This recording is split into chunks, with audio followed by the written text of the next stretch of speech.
ಕನ್ನಡ ಚಳವಳಿಯ ಅತ್ಯಂತ ಉತ್ಸಾಹಿ ನಾಯಕ, ಕರ್ನಾಟಕದ ಭವಿಷ್ಯದ ಕನ್ನಡ ಚಳವಳಿಯ ನಾಯಕರಾದಂಥ ನೇಲ ರಾಮಪ್ರಸಾದ್ ಗೌಡ್ರೆ ಹಾಗೂ ಕಾರ್ಯಕ್ರಮದಲ್ಲಿ ದೀಕ್ಷೆಯನ್ನು ತಗೋಬೇಕು ಇವತ್ತು ಅಂತ ಹೇಳಿ ಬಹಳ ಪ್ರೀತಿ ಅಭಿಮಾನದಿಂದ ಕನ್ನಡದ ಕಳಕಳಿಯನ್ನು ಇಟ್ಕೊಂಡು ಆಗಮಿಸಿರುವಂತ ಎಲ್ಲ ನಮ್ಮ ಯುವ ಕನ್ನಡಿಗರ ಸೇನೆಯ ರಾಜ್ಯ ಪದಾಧಿಕಾರಿಗಳೆಲ್ಲರಿಗೂ ಸಹ ಶರಣಾರ್ಥಿಗಳು. ಬಂಧುಗಳೇ, ಇವತ್ತು ನಿಮ್ಮ ಸಂಘಟನೆಯ ಜೀವನದಲ್ಲಿ ಬಹುದೊಡ್ಡ ಬದಲಾವಣೆ ದಿನ ಅಂತ ಹೇಳಿ ನೀವೆಲ್ಲರೂ ದಯವಿಟ್ಟು ಭಾವಿಸ್ಬೇಕು ಅಂತ ಹೇಳಿ ನಾನು ಭಾವಿಸ್ತಾ ಇದ್ದೀನಿ. ನಾನು ಹೇಳ್ತಾ ಇದ್ದೀನಿ, ಯಾಕಂತಂದ್ರೆ ಆಗ್ಲೇ ರಾಧಾಕೃಷ್ಣನ ಹೇಳ್ತಾ ಇದ್ರು, ಎಷ್ಟು ಸ್ಪಷ್ಟವಾಗಿ ಹೇಳ್ತಾರೆ ಅಂತ ಯುವ ಪಡೆ ತಂಡ ಆ ಸಂದರ್ಭದಲ್ಲಿ ರಾಜ್ಯದಲ್ಲಿ ಬಂದಿದೆ. ಹಾಗಾಗಿ ಅಂತ ಒಂದು ತಂಡದ ಸಾರಥಿಗಳಾಗಿ, ಸೂತ್ರಧಾರಿಗಳಾಗಿ, ಆ ತಂಡದ ಮುನ್ನಡೆಸುವಂತ ದಂಡ ನಾಯಕರಾಗಿ ನಾವು ಕೆಲಸ ಮಾಡ್ತೀವಿ ಅಂತ ಹೇಳಿ ಇವತ್ತು ನೀವು ಜವಾಬ್ದಾರಿಯನ್ನು ತಗೊಳ್ಳಿಕ್ ಬಂದಿದ್ದೀರಿ. ಹಾಗಾಗಿ ನಿಮ್ಮ ಮೇಲೆ ಬಹುದೊಡ್ಡ ಜವಾಬ್ದಾರಿ ಇದೆ. ಆ ಜವಾಬ್ದಾರಿಯನ್ನು ತಗೊಳ್ಬೇಕಾದಂತ ಸಂದರ್ಭದಲ್ಲಿ ಕಾಯ, ವಾಚ, ಮನಸ ನಾನು ಕನ್ನಡಕ್ಕಾಗಿಯೇ ಕೆಲಸ ಮಾಡಬೇಕು. ನನ್ನವ್ವ ಕನ್ನಡತಿ, ನಾನು ಕನ್ನಡ ತಾಯಿಯ ಮಗ. ನನ್ನ ತಾಯಿಗೆ, ನನ್ನ ತಾಯಿ ಭಾಷೆಗೆ, ನನ್ನ ತಾಯಿ ನಾಡಿಗೆ ಧಕ್ಕೆ ಆದ್ರೆ ನಾನು ಸ್ವಾಭಿಮಾನಿ ಕನ್ನಡಿಗನಾಗಿ ಯಾವುದೇ ಕಾರಣಕ್ಕೂ ಸೇರಿಸಿಕೊಳ್ಳಲ್ಲ ಅನ್ನುವಂತಹ ಕಿಚ್ಚಿನ ಮನಸ್ಥಿತಿಯನ್ನ ನೀವು ಬೆಳೆಸ್ಕೊಂಡಾಗ ಮಾತ್ರ ಕನ್ನಡ ಚಳವಳಿಯ ದಂಡ ನಾಯಕರಾಗಿದ್ದು ಸಾರ್ಥಕ ಆಗುತ್ತೆ. ಬಹಳಷ್ಟು ಜನ ಸಂಘಟನೆಗಳು ಕಟ್ತಾರೆ. ನಾನು ರಾಮಪ್ರಸಾದ್ ಗೌಡ್ರು ಫೋನಲ್ಲಿ ಮಾತಾಡಿದ್ರೆ ಗಂಟೆಗಟ್ಟಲೆ ಮಾತಾಡ್ತೀವಿ. ಕನ್ನಡ ಸಂಘಟನೆ ಪದಾಧಿಕಾರಿಗಳಾಗಿರ್ಬೋದು, ಸಂಘಟನೆಗಳ ವಿಚಾರದಲ್ಲಿ ಇಟ್ಕೊಂಡು. ಯಾಕಂತಂದ್ರೆ ನಾನು ಎಲ್ಲಾ ಕಡೆ ಹೇಳ್ತಿರ್ತೀನಿ, ರಾಧಾಕೃಷ್ಣಣ್ಣ 2200 ರಾಜ್ಯಾಧ್ಯಕ್ಷ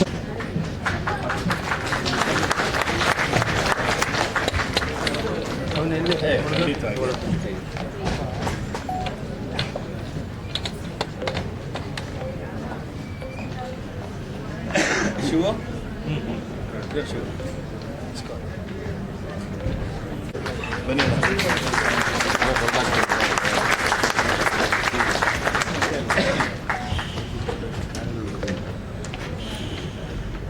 ಇತಿಹಾಸಕಾರರ ಜೊತೆ ನಾವೊಂದು ಕೊಂಡಿ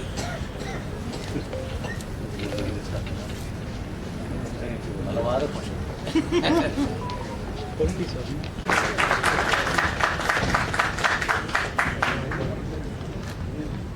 ಒಂದು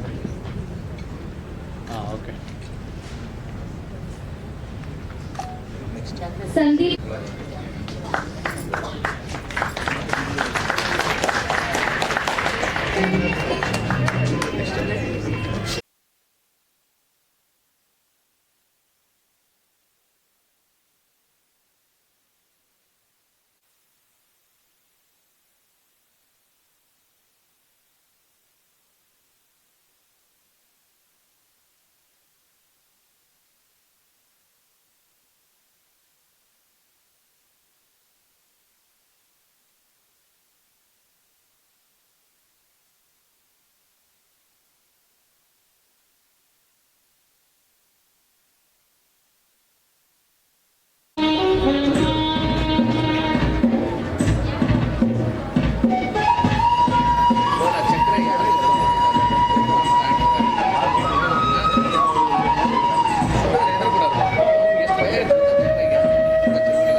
ಸೇನೆ ಸಂಘಟನೆಯ ರಾಜ್ಯ ಮತ್ತು ಬೆಂಗಳೂರು ಜಿಲ್ಲಾ ಮತ್ತು ಮಹಿಳಾ ಪದಾಧಿಕಾರಿಗಳ ಪದಗ್ರಹಣ ಇವತ್ತು ಗಾಂಧಿ ಭವನದಲ್ಲಿ ನೆರವೇರಿದ್ದು, ಈ ಕಾರ್ಯಕ್ರಮಕ್ಕೆ ಸಾಹಿತಿಗಳಾದ ತಲಕಾಡು ಚಿಕ್ಕರಂಗೇಗೌಡರು, ಆತ್ಮೀಯರು, ಮಾರ್ಗದರ್ಶಕರು, ಹಿರಿಯರಾದಂತಹ ಶೇಬೋ ರಾಧಾಕೃಷ್ಣರವರು, ಆತ್ಮೀಯ ಸ್ನೇಹಿತರು, ಕನ್ನಡ ಪರ ಹೋರಾಟಗಾರರಾದ ಭೀಮಾಶಂಕರ್ ಪಾಟೀಲ್ರವರು, ಉದ್ಯಮಿಗಳು ಆತ್ಮೀಯರಾದ ಸಾಗರ್ರವರು, ವೆಂಕಟೇಶ್ರವರು ಎಲ್ಲರೂ ಕೂಡ ಈ ಒಂದು ಸಭೆಗೆ ಬಂದು ನಮಗೆ ಶಕ್ತಿ ತುಂಬ ಕೆಲಸನ ಮಾಡಿದ್ದಾರೆ. ಇಡೀ ರಾಜ್ಯದಲ್ಲಿ ಯುವ ಕನ್ನಡಿಗರ ಸೇನೆ ಪ್ರಾರಂಭ ಆದ 3 ತಿಂಗಳಲ್ಲಿ ಸಾಮಾಜಿಕ ಜಾಲತಾಣಗಳ ಮುಖೇನ ನಮ್ಮ ಸಂಘಟನೆಯ ಧ್ಯೇಯ ಉದ್ದೇಶಗಳನ್ನ ನಂಬಿ ಸಾವಿರಾರು ಜನ ಪದಾಧಿಕಾರಿಗಳು, ಸದಸ್ಯರು ಸೇರ್ಪಡೆಗೊಳ್ತಾ ಇದ್ದಾರೆ. ಜನರ ಮನಸ್ಸಿಗೆ ತಲುಪುವಂಥ ಕೆಲಸನ ಸಂಘಟನೆ ಮಾಡ್ತಾ ಇದೆ. ಸಂಘಟನೆ ಬೆಳೆದಂತೆ ಜವಾಬ್ದಾರಿಯು ಜಾಸ್ತಿ ಆದಂತೆ ಇವತ್ತು ನಮ್ಮ ಪದಾಧಿಕಾರಿಗಳಿಗೆ ನಮ್ಮ ಸೇನೆಯ ಸೈನಿಕರಿಗೆ ಜವಾಬ್ದಾರಿನ ಹಂಚಿದ್ದೀನಿ. ಅವರು ಕೂಡ ಕನ್ನಡಿಗರಿಗೆ ಮನಸ್ಸಿಗೆ ಹತ್ತಿರ ಆಗೋ ನಿಟ್ಟಿನಲ್ಲಿ ಕೆಲಸ ಮಾಡ್ತಾರೆ ಅನ್ನೋ ನಂಬಿ ಅವರಿಗೆ ನಾನು ಇವತ್ತು ಅಧಿಕಾರನ ಕೊಟ್ಟಿದ್ದೀವಿ. ತಾಯಿ ಚಾಮುಂಡೇಶ್ವರಿ ಭುವನೇಶ್ವರಿ ಅವರಿಗೆ ಎಲ್ಲವನ್ನು ಒಳ್ಳೇದು ಮಾಡಲಿ ಅಂತ ಈ ಮುಖಾಂತರ ಹೇಳಲಿಕ್ಕೆ ಇಷ್ಟಪಡ್ತೀನಿ. ಈಗ ಮೊದಲನೇ ಹಂತದಲ್ಲಿ ರಾಜ್ಯ ಸಮಿತಿಯಲ್ಲಿ 28 ಜನಕ್ಕೆ ನಾವು ಕೊಡಬೇಕು ಅಂತ ನಮ್ಮಲ್ಲಿ ಬೈಲಾದಲ್ಲಿದೆ. ನಾವೀಗ 14 ಜನಕ್ಕೆ ಮಾತ್ರ ಕೊಟ್ಟಿದ್ದೀವಿ. ಶ್ರೀರಂಗಪಟ್ಟಣ ಭಾಗ, ಮೈಸೂರು ರೋಡ್ ಭಾಗದಲ್ಲಿ ನಮ್ಮ ಪ್ರೀತಮ್ ಗೌಡ್ರಿಗೆ, ಕೋಲಾರ ಭಾಗದಲ್ಲಿ ನಮ್ಮ ಜಗದೀಶ್ ಗೌಡ್ರಿಗೆ, ಮತ್ತು ನಮ್ಮ ಯಾವುದು ನಿಮ್ಮದು ಚಿಕ್ಕಮಗಳೂರು ಭಾಗದ ತರೀಕೆರೆ ಭಾಗದಲ್ಲಿ ನಮ್ಮ ತೀರ್ಥೇಶ್ ಅವರಿಗೆ, ಪ್ರತಿಯೊಂದು ಜಿಲ್ಲೆಯಲ್ಲೂ ಆಯಾ ಭಾಗದಿಂದ ಆಯ್ಕೆ ಮಾಡಿ ಕೇವಲ 14 ಜನಕ್ಕೆ ಮಾತ್ರ ಇವತ್ತು ಕೊಟ್ಟಿದ್ದೀವಿ. ಬೆಂಗಳೂರು ಜಿಲ್ಲಾಧ್ಯಕ್ಷರಾಗಿ ಮುರಳಿಗೌಡ ಅವ್ರನ್ನ ಆಯ್ಕೆ ಮಾಡಿದ್ದೀವಿ. ಎರಡನೇ ಹಂತದಲ್ಲಿ ಮತ್ತೆ ಬೇರೆಯವರಿಗೆ ನಾವು ಅಧಿಕಾರ ಕೊಡೋ ಕೆಲಸನ ಮಾಡ್ತೀವಿ. ರಾಜ್ಯ ಪ್ರವಾಸ ಮಾಡ್ತಾ ಇದ್ದೀವಿ. ಮೈಸೂರು ರೋಡು ಪ್ರವಾಸ ಆಗಿ ಅದು ಮುಂದಿನ ತಿಂಗಳಲ್ಲಿದೆ. ಚಿಕ್ಕಮಗಳೂರು ಭಾಗದಲ್ಲಿ ಪ್ರವಾಸ ಆಗಿದೆ. ಮೇ 1 ನಮ್ಮದೊಂದು ಕಾರ್ಮಿಕರ ಸಮಾವೇಶ ದೊಡ್ಡ ಕಾರ್ಯಕ್ರಮ ಇದೆ. ಅದಾದ ನಂತರ ಇಡೀ ರಾಜ್ಯ ಎಲ್ಲ ಪ್ರವಾಸ ಮಾಡ್ತೀವಿ.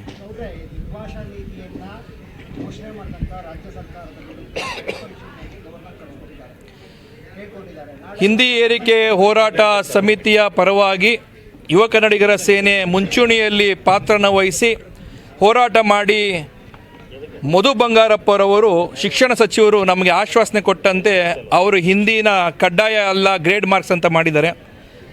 ರಾಜ್ಯಪಾಲರು ಬಹುಶಃ ಅವರ ಕೆಲಸದ ಮಿತಿ ಅವರಿಗೆ ಅರಿವಿಲ್ಲ ಅನಿಸುತ್ತೆ. ಅವರ ಕೆಲಸ ರಾಜ್ಯದ ರಾಜಕಾರಣದಲ್ಲಿ ಮೂಗು ತೋರಿಸೋದಲ್ಲ ಅಥವಾ ಸರ್ಕಾರದ ಕೆಲಸದಲ್ಲಿ ಅವರು ಮೂಗು ತೋರಿಸೋದಲ್ಲ. ಅವರಿಗೆ ಇಲ್ಲಿನ ಹಿಂದಿಯ ವಿಚಾರ ಬರೆಯುವಂಥ ಯಾವುದೇ ಅವರಿಗೆ ಮಿತಿ ಇರೋದಿಲ್ಲ. ಆದರೂ ಕೂಡ ಅವರು ಉತ್ತರ ಭಾರತದಿಂದ ಬಂದಿರೋರು ಪ್ರೇಮ ಇರುತ್ತಲ್ಲ, ಬರೆದಿದ್ದಾರೆ. ಇಂಥ ಒಂದಕ್ಕೆಲ್ಲ ನಾವು ಬಗ್ಗೋವಂಥದ್ದಲ್ಲ. ಈಗ ಏನು ಸರ್ಕಾರ ಒಂದು ಕ್ರಮನ ಹೇಳಿದೆ, ಗ್ರೇಡ್ ಹಿಂದಿ ಇಲ್ಲ ಅನ್ನೋ ಅದು ಸ್ವಾಗತಾರ್ಹ. ಸರ್ಕಾರಕ್ಕೆ ನಾವು ಅಭಿನಂದನೆಗಳನ್ನ ಸಲ್ಲಿಸ್ತೀವಿ. ಮುಂದೆ ಏನಾದರೂ ಈ ರೀತಿ ಆದರೆ ದಂಗೆ ಎದ್ದೇಳುತ್ತೆ. ಆಗುವಂಥ ಪರಿಣಾಮಕ್ಕೆ ರಾಜ್ಯಪಾಲರು ಹೊಣೆ ಆಗ್ತಾರೆ ಅಂತ ಹೇಳ್ತೀನಿ. ನಮ್ಮ ರಾಜ್ಯಪಾಲರಿಗೆ ಆಲ್ರೆಡಿ ನಾವು ಹೋಗಿ ಅವರ ಸೆಕ್ರೆಟರಿ ಅವರಿಗೆ ಮನವಿನ ಕೊಟ್ಟಿದ್ದೀವಿ. ರಾಜ್ಯಪಾಲರು ಅವರ ಪದವಿಗೆ ನಾವು ಗೌರವ ಕೊಟ್ಟು ನಾವು ಮನವಿನ ಕೊಟ್ಟಿದ್ದೀವಿ. ಅವರ ವಿಚಾರನ ಸರಿಪಡಿಸ್ಕೊಂಡಿಲ್ಲ ಅಂದರೆ ಮುಖ್ಯ ಕೆಲಸ ಮುಂದಿನ ದಿನಗಳಲ್ಲಿ ಎಲ್ಲರೂ ಸೇರಿ ಮಾಡಬೇಕಾಗುತ್ತೆ.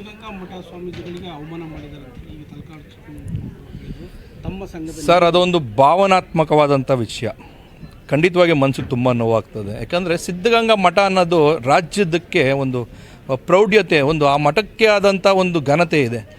ನಾವು ಸಂಘಟನೆಗಳವರು, ಹೋರಾಟಗಾರರು ನಾವು ಇದನ್ನೇ ಹೇಳ್ತಾ ಇರೋದು. ಉತ್ತರ ಭಾರತದ ರಾಜಕಾರಣಿಗಳ ಪ್ರೋಟೋಕಾಲು ಶಿಷ್ಟಾಚಾರವನ್ನು ವಿಚಾರಣೆ ಇಟ್ಕೊಂಡು ಕರ್ನಾಟಕದ ಮರ್ಯಾದೆಯನ್ನು ಎಲ್ಲ ರಂಗಗಳಲ್ಲೂ ಕಳೀತಿದ್ದಾರೆ.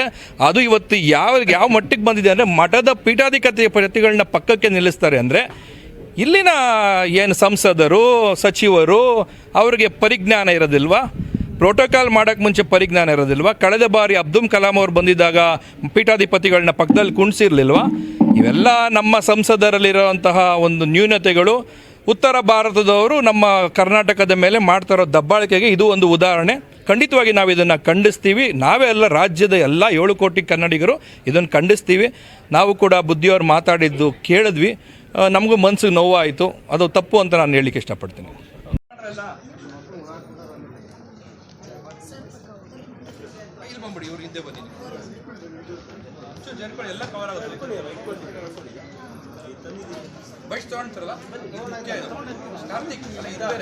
ಬೇರೆ ಕಾರ್ಯಕ್ರಮ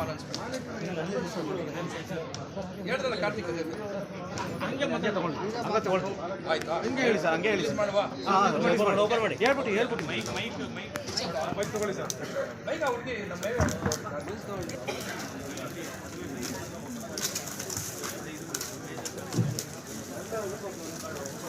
ಇನ್ನೊಂದು ಕೊಡ್ರಿ.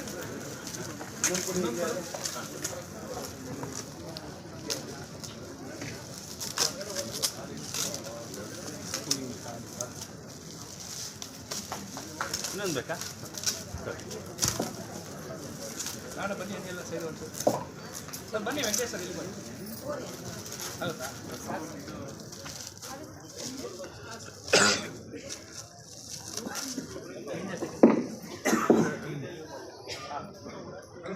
ಬಿಡಿ ಹಿಂಗೆ ಫುಲ್ ಹಿಂಗೆ ಉಲ್ಟಾ. ಒಬ್ರು ಹಿಂಗೆ ಇಟ್ಕೊಳ್ಳಿ, ಒಬ್ರು ಹಿಂಗೆ ಇಟ್ಕೊಳ್ಳಿ, ಒಬ್ರು ಹಿಂಗೆ ಇಟ್ಕೊಳ್ಳಿ. ನೀವು ಹಿಂಗೆ ಇಟ್ಕೊಳ್ಳಿ ಅಮ್ಮ. ನೀವು ಹಿಂಗೆ ಇಟ್ಕೊಳ್ಳ. ಯುವ ಕನ್ನಡ ಸೇನೆಗೆ ಯುವ ಕನ್ನಡ ಸೇನೆಗೆ ಯುವ ಕನ್ನಡ ಸೇನೆಗೆ ಯುವ ಕನ್ನಡ ಸೇನೆಗೆ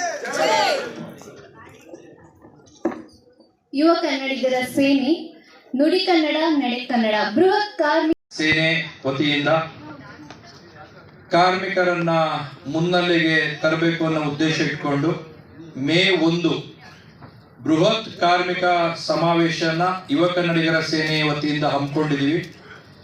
ತಿಗಳರಪಾಳ್ಯ ಮೇನ್ ರೋಡ್ RNKV ಆಟದ ಮೈದಾನ ಪೀಣ್ಯ 2ನೇ ಹಂತ. ಕಾರ್ಯಕ್ರಮಕ್ಕೆ ಸುಮಾರು 10,000ಕ್ಕೂ ಹೆಚ್ಚು ಜನರನ್ನ ಸೇರಿಸಬೇಕು ಅನ್ನೋ ಉದ್ದೇಶದಿಂದ ಸಮಾವೇಶನ ಹಮ್ಮಿಕೊಂಡಿದ್ದೀವಿ. ಯುವ ಕನ್ನಡಿಗರ ಸೇನೆ ವತಿಯಿಂದ ಈ ಕಾರ್ಯಕ್ರಮಕ್ಕೆ ಇವತ್ತು ನಾವು ಒಂದು ಕಾರ್ಡನ್ನ ರಿಲೀಸ್ ಮಾಡೋ ಮುಖಾಂತರ ಚಾಲನೆನ ಕೊಟ್ಟಿದ್ದೀವಿ. ಈ ಕಾರ್ಯಕ್ರಮ ಯಶಸ್ವಿಗೊಳಿಸಬೇಕು ಅಂತ ಈ ಮುಖಾಂತರ ಎಲ್ಲರೂ ಕೇಳ್ಕೊಂತಾರೆ.